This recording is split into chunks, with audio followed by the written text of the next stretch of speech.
week's edition of the Late Night Show with Pacman right here on BMTV Zambia, channel 114 on the Top Star Bouquet. And of course, you can catch us on our YouTube channel, BMTV Zambia 114. We celebrated Africa Freedom Day on Monday.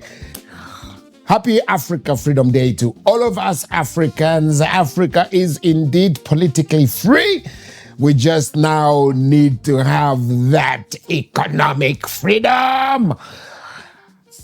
I would like to call upon all our leaders, all the presidents of each and every sovereign republic of Africa to now unite the motherland. Because when we have the United States of Africa, then indeed our economic emancipation definitely will come through. Happy Africa Freedom Day to all of us Africans. Yes.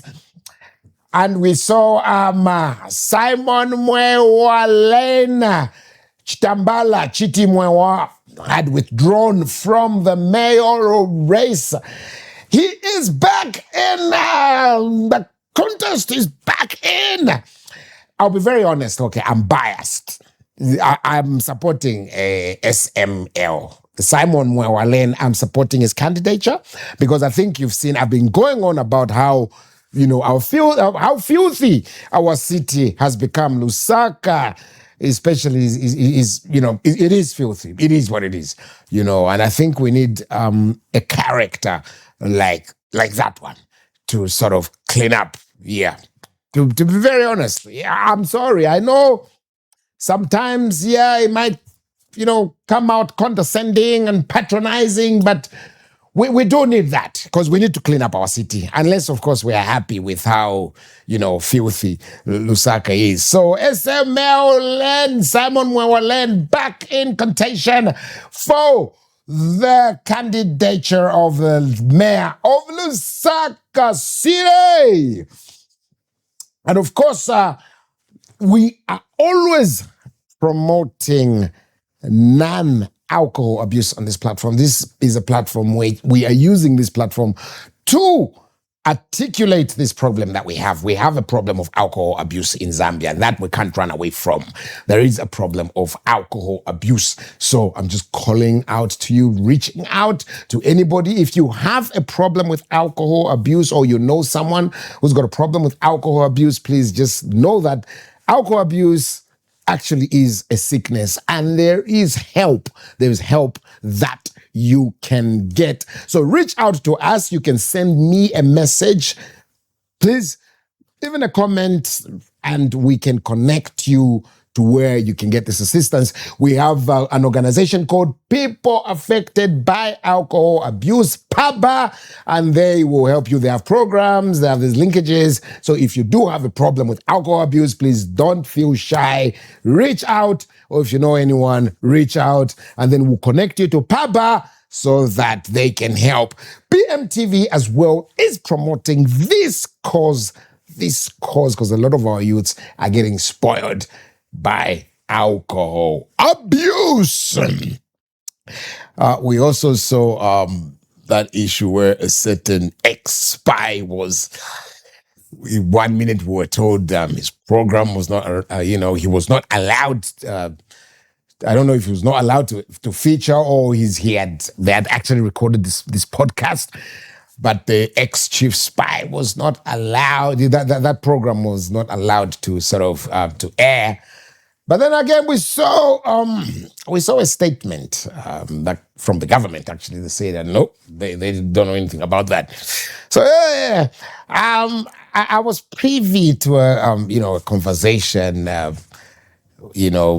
some very senior, posh English gentlemen who were, talking about this. And this is how their conversation went. Lord Henry, I was rather surprised to learn that the ex-spy in Zambia is standing for elections as president.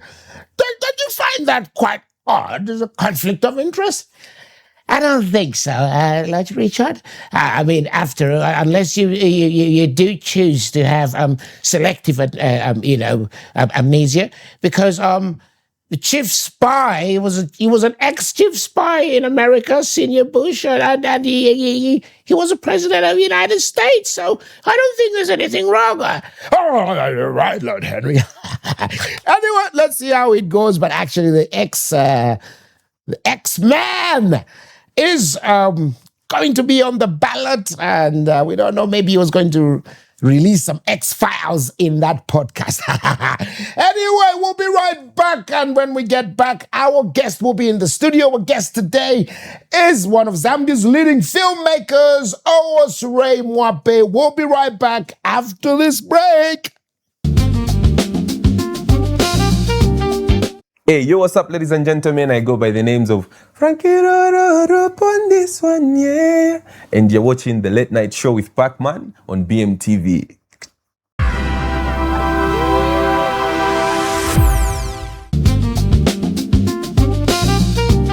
Welcome back, and of course, our guest is in the studio. Our guest today is none other than prolific Zambian filmmaker, producer, director, actor, Owas Mwape. Hey, my brother. What's up, my guy? Hey. Good to see you. Good to see you too, bro. Aging gracefully. Oh, thank you too. God is well. My brother. Tatoka Patati. Patali.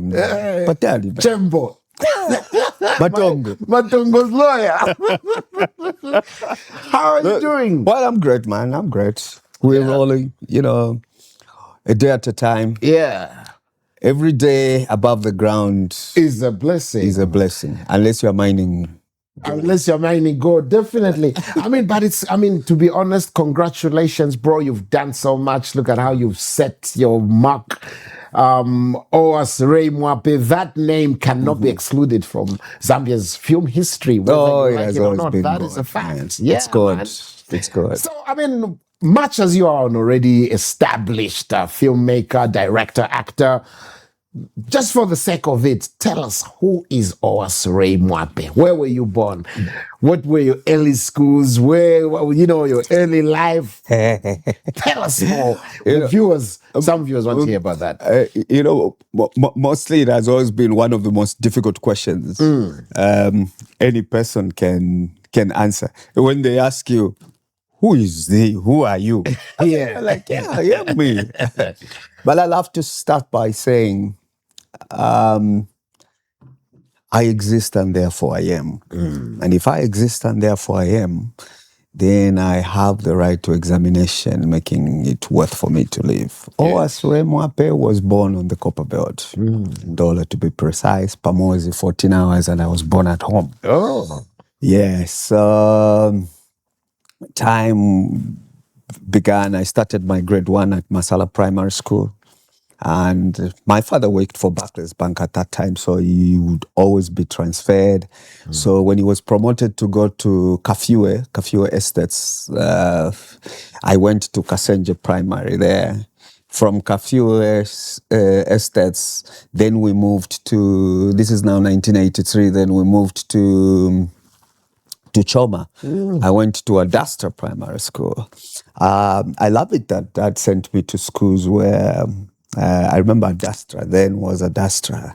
For people that lived in Choma for, those years, the last time I passed through, the place looks dilapidated, but it was, because I remember we must have been 5 black guys in that class, but it was interesting. From there, my father was again promoted as manager. He came to Lusaka Foreign Branch, Barclays Bank. Then that's the time we moved to Rhodes Park, and I moved to North Mid Primary. That's where I wrote my grade 7.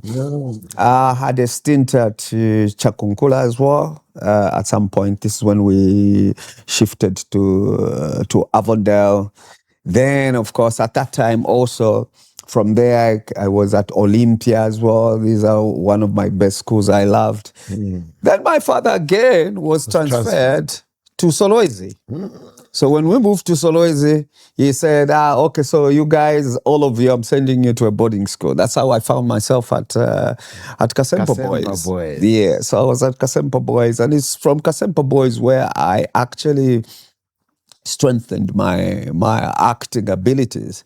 I had done that, I remember, when I was at Chakunkula, but those were very, very small stints. Only when I went at Kasempa Boys, because Kasempa Boys was able to make sure that we attend the national festivals. I remember we had won and represented the province. 1990, I remember. That's when I won for Best Actor for the first time. The second year that followed, I again won Best Actor. The third day, so I was actually Best Actor for 3 consecutive years, and I'm proud of it because I was like, okay, so this probably is your calling. Is my calling. So time went on.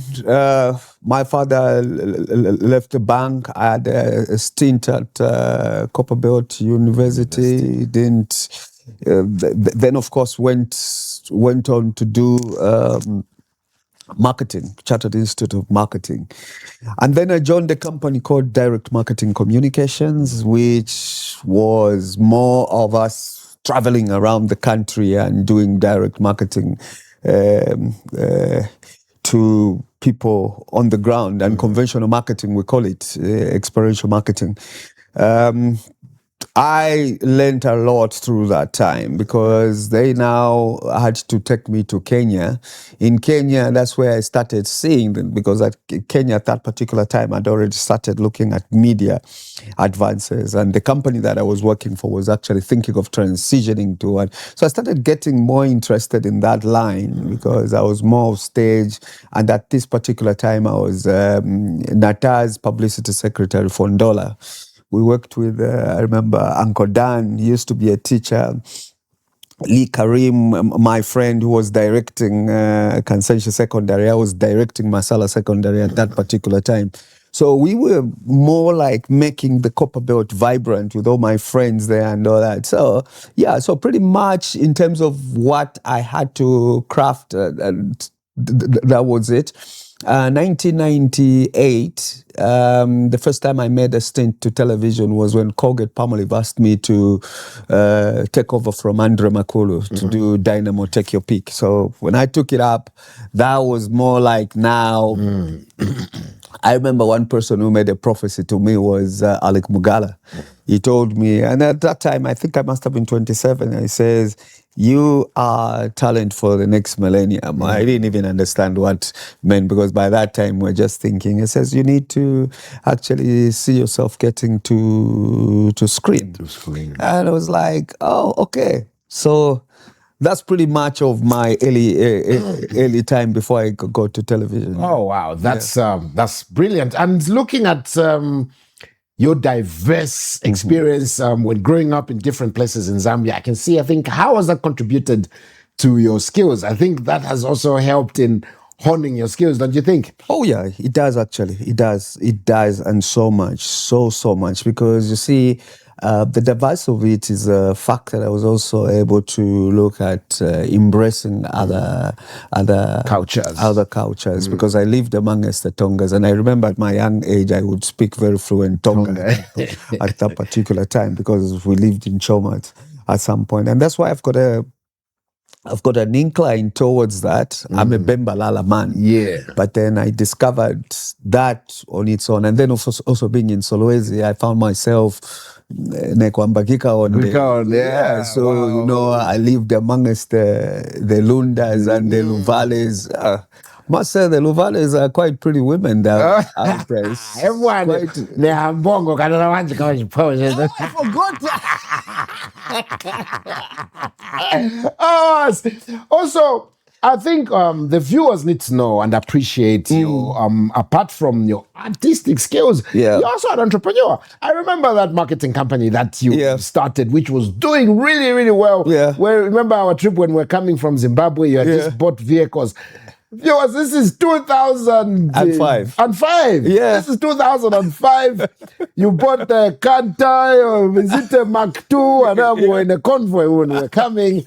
Tell us more. I mean, how did you get into business? Well, when I left direct marketing communication, I discovered there was a niche that was needed at that particular time, because direct marketing communication, which was now EXP, had just transition, and they were thinking of doing many other things. And I thought, well, it was going to be nice if I could also get into the market, because I understood the work very well. And I'd worked with a lot of so many multinational companies that I knew exactly what to do. And because of the aspect of pitching as well, because every time we had to pitch ideas to these companies of how we're going to create creative proposals for them, it more like also came to work for me in the film industry. So I created a company called Oram Experiential Marketing. So we've been doing very well. We're still doing that. We're still doing a lot of road shows and a lot of unconventional marketing for different clients. So it was really, really brilliant. Yeah. But then within that, that's how now I thought, okay, media, why can't I create a media aspect? So for me, films is just a product within the framework of so many because things. Actually, to really think about it, you are really an entrepreneur, because if you look at even your business, the time we're executive producing for Zuba, Oram was providing a lot of the talent. Apart from yourself being the director, you were also providing a lot of the talent and offering other services, to the production. Which I think is a great example for the upcoming artists. They need to see that it's not just acting. This industry, there are other pieces of the pie that you can grab at. And I like it that you're talking about entrepreneur aspects here, because you see, these are things that people like you and I, of course, people have never known.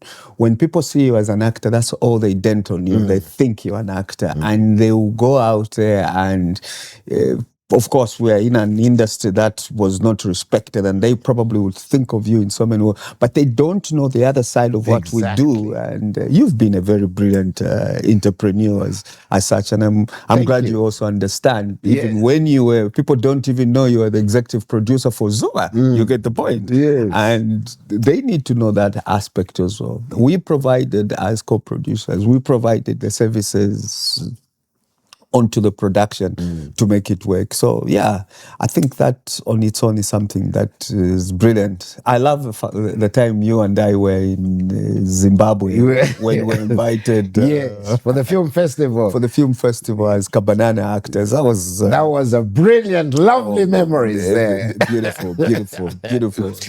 Let's go into now the movies that you featured in, not produced or directed, but the movies that you featured in. Obviously, we can't go into all of them. We'll stay here for 5 hours. You've done so much. Are there any productions that you featured in that actually stand out? Say, okay, this one, that one.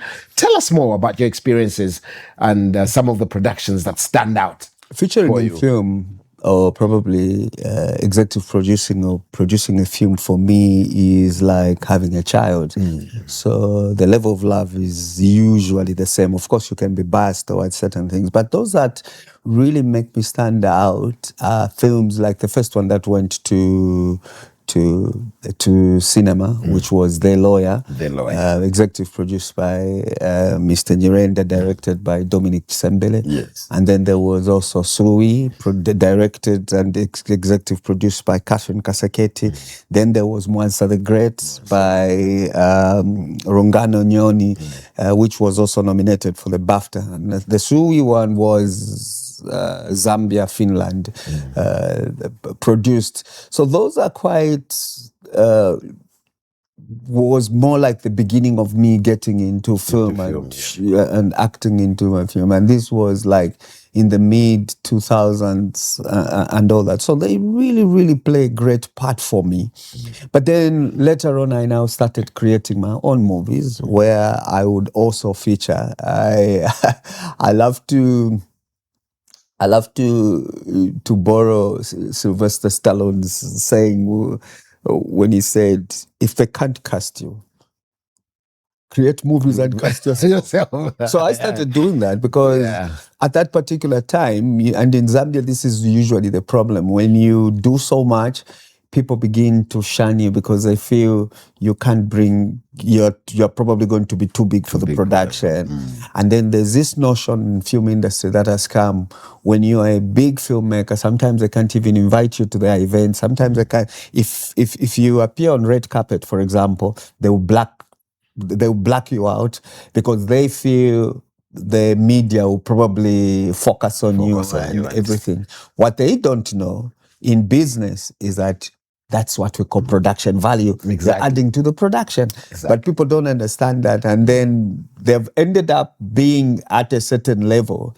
So growth has really not been so great, and they need to understand all that. So pretty much that, yeah. And how did you transition then to directing? And, for instance, you were directing on Zuba. Yeah. How did you, in fact, actually, you have explained how you transitioned to directing, but let me say, you have a particular style of directing, which I was quite impressed with on Zuba. This is a top grade production, Zambezi Magic. You, Owas, director Owas. But the scene you directed, I remember that it was like 5 minutes. Rap. I was like, what has it done? I mean, how did you develop that style, Owas, to be really honest? Because, time in production is money. Yeah. So if you can have a director who can direct like the way you do to make sure that we're out. So tell us more about how did you develop that tactic? Okay. The tactic itself comes from my life lessons. Remember when I told you about a company I worked for? We did direct marketing communication, so we had to create a lot of different comics, different things that I was directing, okay? But then for me, directing is not a career or job. It's a lifestyle. It's a lifestyle. So when it becomes a lifestyle, it becomes much easier for you to easily interpret a scene. So I'll sit I'll look at a scene and look at it and already know exactly how I'm going to interpret it. So I think that on its own played a great role in terms of now when I got into directing, it was easy for me to know how it was just going to flow. And especially if I have a very powerful team, DOP, it was easy. I remember we would always laugh with Fred. Fred would always call me and say, "Hey, brother Owas, are you sure these scenes were done?" I said, "Yeah, I know, but how have you managed to do 18 scenes exactly in this number of hours?" I was the executive producing the same, and you see, when we have, I think you need to transfer those skills, because we live in a very financially constrained environment. So when production takes long, it's a cost. It's a serious, huge cost. A serious cost. So that tactic of yours that you've developed, born in Zambia, where a director can come on a big major scene. There were some of the scenes were quite big scenes, but you managed to just. And when you see them on screen, you're like, oh, wow. Like you've said, also it was an issue of mastering and understanding that television is time. Is time. And if you can't beat time, then you're not going to be in business. Because you have a time frame and you've got a show that is already running and it needs those episodes. So you are not going to sit down and start shooting it the cinema way. It's different.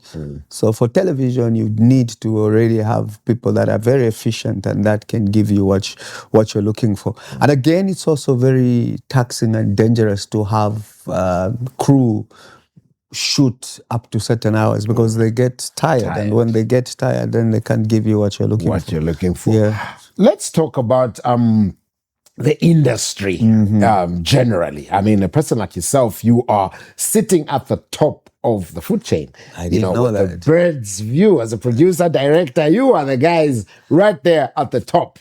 Okay, we are the guys right. Anyway, but what do you think are the major challenges with our industry in Zambia today? What are the key challenges facing our industry today? First of all, I would say mindset. Mindset is very, very important. We need to understand making films or television. We have two industries, by the way. We have the film industry and the television industry. It's actually the television industry that is vibrant and paying well.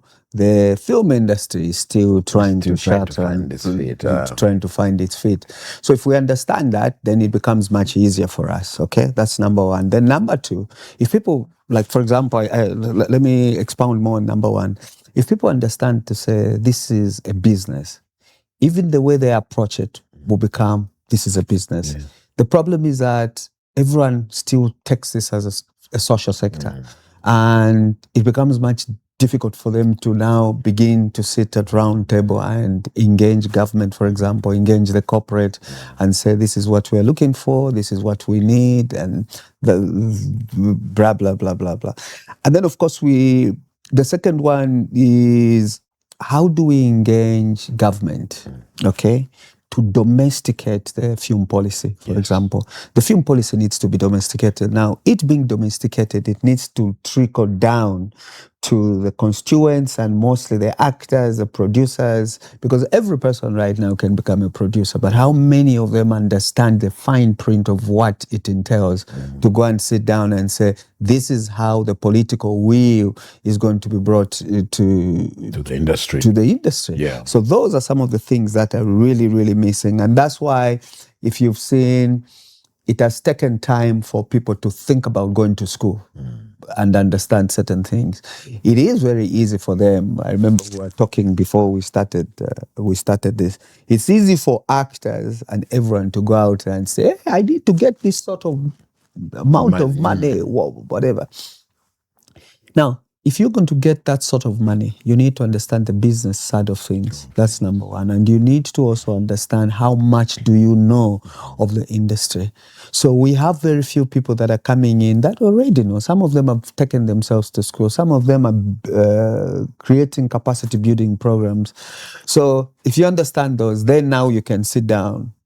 Number three, in terms of negotiation, I think as artists, we're very poor negotiators. What does that entail? It means people need to now go to casting agencies. They need to find people who should manage them.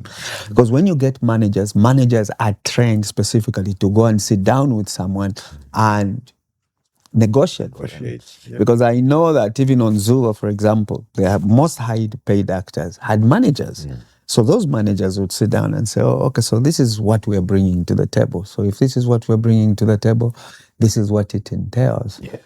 And this is what I'm worth. So if I'm worth this much, this is what I want to bring to the table so that we do business. So it's a win for you, a win for me. But most of them do not understand. And I've spoken to a lot of them even when they come into my office and we're trying to negotiate. Some of them, especially women, they even cry. Why are you crying? You know, my grandmother is sick. I say, you don't go to negotiate like that. Because what you're already telling me is that you're going to be a problem. Yeah. And I don't want to hire a problem. So I'm looking at who is going to give back to what I'm looking for. So there is a lot of things that need to be taught. And if we're going to engage government, for example, we need to look at the film policy. They've given us a film policy. It was launched 2024. Okay. I have seen the implementation metrics. But out of everything that is on that implementation metrics, I'll tell you, I think only 2% have been done. There's so much that has not been done. But the constituents themselves, the filmmakers, are not pushing. Exactly. They're not advocating to say, this is what we are looking for, this is what we want. As business people, they want to go out and still feel, oh, my picture looks like this is how I want my what. It never works like that. Because, I mean, the government has done its part, isn't it? Their job is just to create the policy, the environment. Exactly. Then it's up to us now to be very proactive. Exactly. We need to be proactive. We need to show them this is what needs to be done. Yes. And if we can come up with proper structures, we need proper guilds that can stop. Producers guilds, directors guilds, actors guilds. Those are very good, more like unions that go and speak for Okay? Yes. Now, as an actor, if you're going to go and say, no, I need this much, or for as long as you're speaking in vacuum and alone, no one is backing you. In So a it silo, can't it can't. Yeah. Yes. And then you spoke something interesting when you talked about the corporate, the private sector. How do Yes. they come in? I think Zambia is one of the countries that is really, really slugging in terms of their commercial power. Yes. Into some of this. We can't compare ourselves to Nigeria. No. We can't compare ourselves to South Africa. Even Rwanda.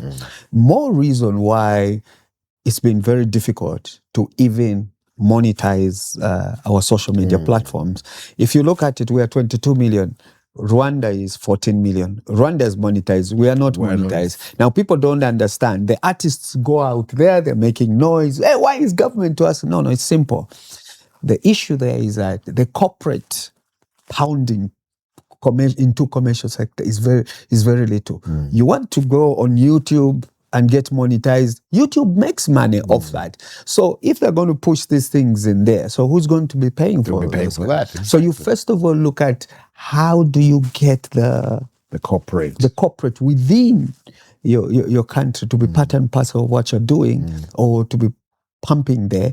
That's Resources. how now those guys, they'll be looking at it and say, oh, okay, so this is, because YouTube is like it's a channel. It is. If we can't get those things going, and if we can't know at what point we need to engage government and the idea of speaking the right policy with these guys, then it becomes a very difficult platform for us. So these are some of the biggest challenges we have right now. And that's why you are seeing there's this one going this direction, this one is going this direction, this one is going this direction, this one is speaking from top of the tree, this one is speaking from the top of the building. What I look at is I'm just saying, look, guys, we don't understand this. We first need to understand this is a business. Yes. And as a business, these are the things we need to put in place. And when we put them in place, it's very easy. Everything shall be added unto us. Unto us. Let's talk about the talents that you've worked with. Obviously, you've worked with different talents over the years.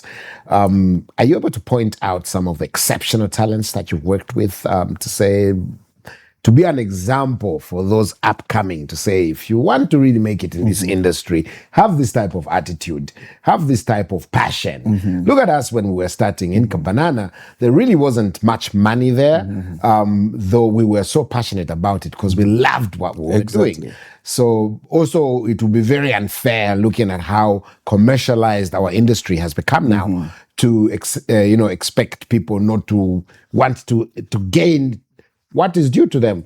But there are certain characteristics that these artists need to have. Which artists or what characteristics are those? Number one, I love to tell people character will take you where talent will not. So the character also embeds things like attitude towards work.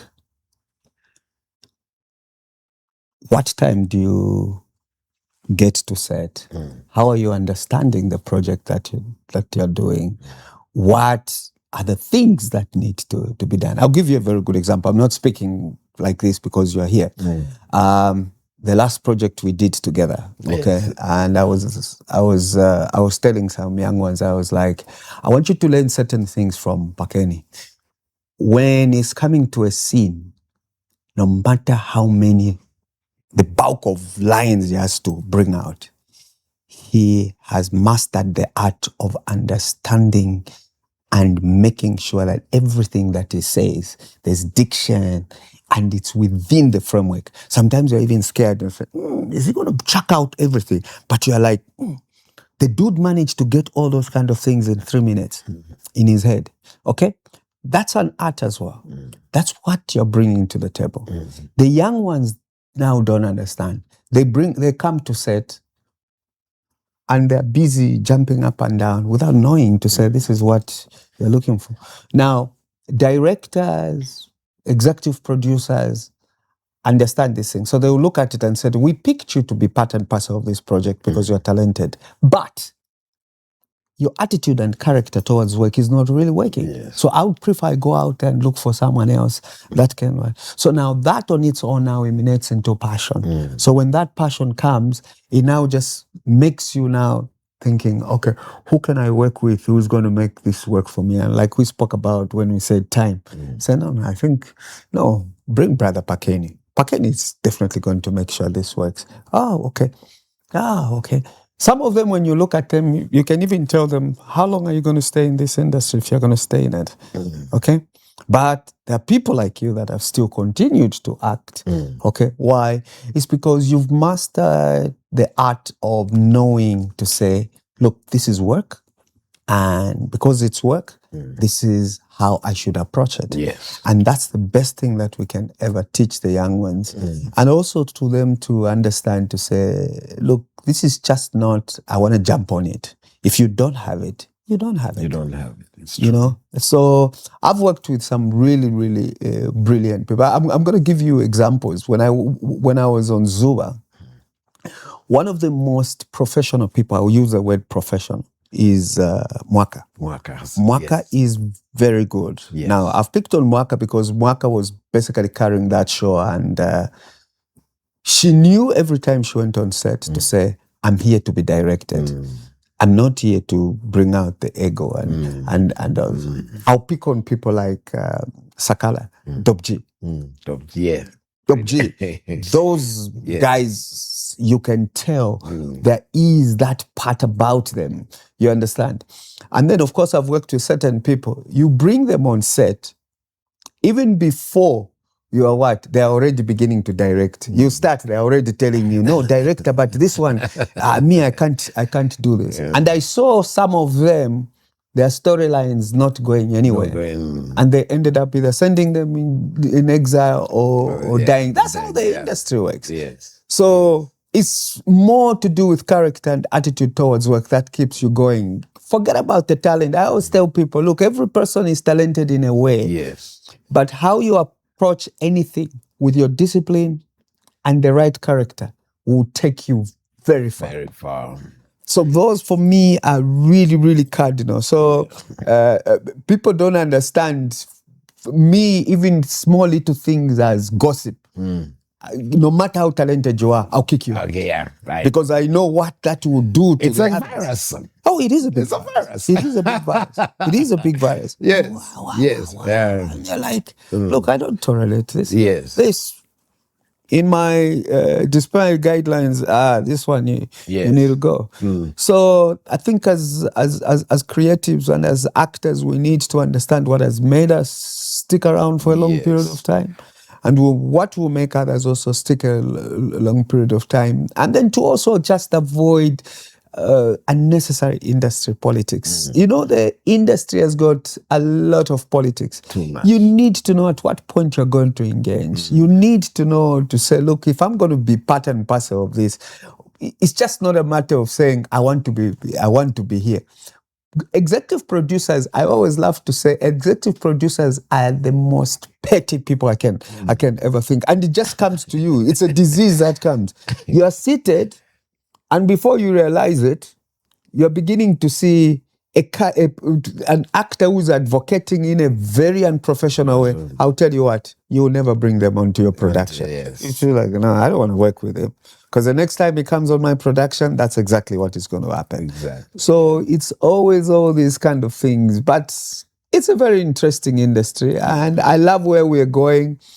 I love the fact that we have now commercialized the industry with be careful. That's what I say.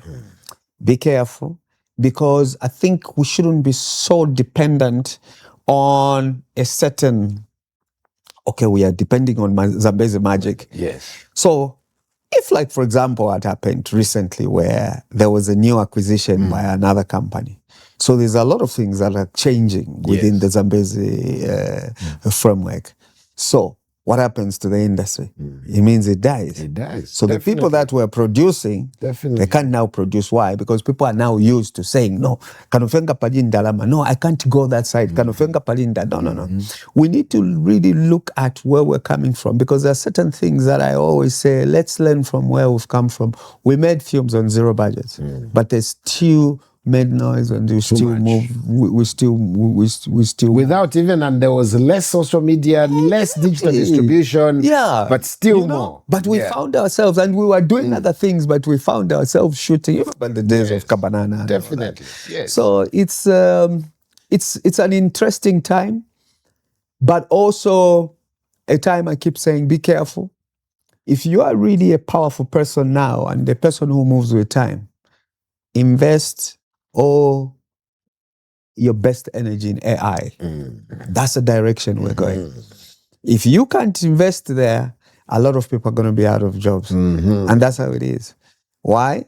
I love to every time, if you've watched most of my interviews, I love to teach people about the SLEPT factor, the SLEPT, social, legal, economic, political, technology. The big T. Technology is moving at a faster rate. Yes. If it's moving at a faster rate, it means there's a lot of changes that are coming within the entire. I mean, so it's very interesting, Owas, that you've actually brought up the AI factor. I want to brag. I'm an AI expert. I'm an AI certified consultant. Same here, bro. And wow. So yeah. We can see where, if we don't learn AI ourselves, very soon we'll be totally irrelevant. Exactly. Look at, for instance, I do mimic voices. Yeah. But really, right now, AI can mimic anything. AI is writing scripts. Very soon, there will be no need for script writers. Exactly. There will be no need for... right now, if you can generate a poster using AI, we can say, okay, this is an AI poster. Yeah. But now, that distinction is quickly disappearing. Very soon, you won't be able to tell that this is an AI-generated image. This is another thing I wanted to tell our countrymen and women. Every time they hear anything or see something, this is AI, this is AI. Zambia should always move with time. I remember when I was... critiquing videos on ZNBC, Born and Bred, hit or miss. When the videos, beautiful videos were shown, Zambians will always say it's a miss. And ask them why. It looks American. It looks what? Why? To them, anything that looked mediocre is what they said is a hit. No, this is Zambian. What is Zambia? They want me to go and shoot a film in Misses with kids, Pachala, and with flies, and say, now this is Zambia. No. I'm not going to tell that sort of story. So exactly. Okay? Yeah. Don't we have Zambians using guns now, shooting themselves? We do. We do. Have you gone to Newcastle and seen how people live? So when I show that in a film, it's not like I'm trying to be American. No. I'm simply trying to say there is this sort of society that it is there. Yeah. Yes. So when AI has come, it means move with it. Because before you realize it, you'll be... I'm seeing a lot of people right now watching movies, AI generated movies. Yes. You get the point? Yes. What is that showing? What that shows is that eventually someone will say, look, I'm only going to be dealing with people that can give me AI series. So what does that mean for actors? It means you're not going to act. No more. So it's just one person who knows AI who sits down and creates these things. And so that is the direction we're going. So if people can't see that, then we're in trouble. Yes. So we've got to know when to move with time. And as filmmakers, I don't know if I can say this is the best time to live or not, because there's a lot of things that are about to change. Yes, that's true. Obsolete. A lot of people are going to be obsolete. Why am I going to buy an Arri Alexa when my phone can create everything from AI and the beautiful scene? What I just need to do is to feed it with my vision of what I want to say. I need to give you. Wow. Oh, as we wind down the interview, any last words? Where do you see the industry, moving forward? We have a lot of talent in Zambia. What are your last words to our viewers, to your fans, the audience, upcoming artists? We're still working. There is so much that needs to be done. How we communicate keeps changing. Yes. So we need to move with time. We need to begin to look at this industry as a very powerful, vibrant tool for change. For change. If my words to the private sector is that try by all means to make use of this through product placements, branding of stories within the works that we are doing. That will help them build brands. Yes. And to politicians, for me, my word is please understand the fine print.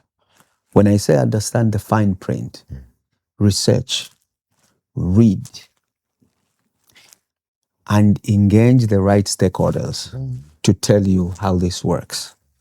I'm still hurt that someone out there or some people out there had to shut down or turned down the film fund without researching on it, when in the actual sense, they, the same ones, are the ones that approved the film policy. And the film fund is one of the biggest factors embedded within the film policy. And hearing them shutting it down actually showed how down they were. To be honest, I think before we leave, let's talk more about that. You know, the Film Fund was actually a very key component of our plans to move this industry forward, to take us to the stars, just to have it... Pakeni, like I'm saying, the lack of research. When you set up a film fund, you are not saying government give us the money. A film fund can even be set up by the private sector. By the private sector, exactly. What you just need is political will to say, let it be there, and then create a team of people that are now going to the private to go and lobby that money that is going to be in a film fund. Exactly. And that fund is going to be like a revolving fund for the filmmakers. For the filmmakers. Yes. It wasn't grants to say, okay, you get this money, you get this money. No. Goes. But people didn't understand that. And then I was like, but we just launched the policy. The policy. And they agreed. They ratified it in parliament. Now they're coming, meaning they never read the policy and they didn't understand what the policy entailed. Because if they did, they would have said, look, we gave them the policy and this is part and parcel of the things that we agreed was going to be in the cinematic expression and folklore in terms of growth. But if they didn't put it there and then they come to shut it down, from that time I said, no. Because you see, this industry is been, we are charged with the very noble responsibility of preserving our history. Exactly. And telling our story. Beautiful. So what will happen is, if we are not the ones doing it, someone else will come and tell our story. And in the future, Mwape will be Lape. Exactly. Mutumbuka. I mean, by the November, Mambara Wagantu. So we need to tell our stories ourselves, and we have to be empowered to be able to do so. It's very passionate, very hurting, but the fight is not. The fight is not done yet. Yes, there's still more that we need to do. We will still sit on the round table. I'm glad that after elections we're having a new mandate and the new things that will still go to parliament. We still have that the number of years going forward. What we now need is to get the right filmmakers to come and sit down, understand the business aspect of things, go and sit down and speak policy. Look at that implementation metrics we had made, and then, of course, bringing it back and redoing it, and then just making sure that we go. So those are my words, especially to the people that can go out there. I've had friends. I've got friends in who are in parliament. bali mbepa sana wo ishana aleka nokwasuka phone ala bakesa tusanga Katsanga. Owas Ray Mwape. Hey, my Thank brother, you. thank you so much for gracing pleasure's all mine, my guy. the late night show with Pacman. And that brings us to the end of today's show. Make sure you join us again next week at the same time. Big shout out to all our viewers. Please keep sending those comments, sending those suggestions. And of course, a special dedication shout out to all our viewers from the Copper Belt. Biggie Money. Thank you very much. See you next week. It's been the Late Night Show with Pacman.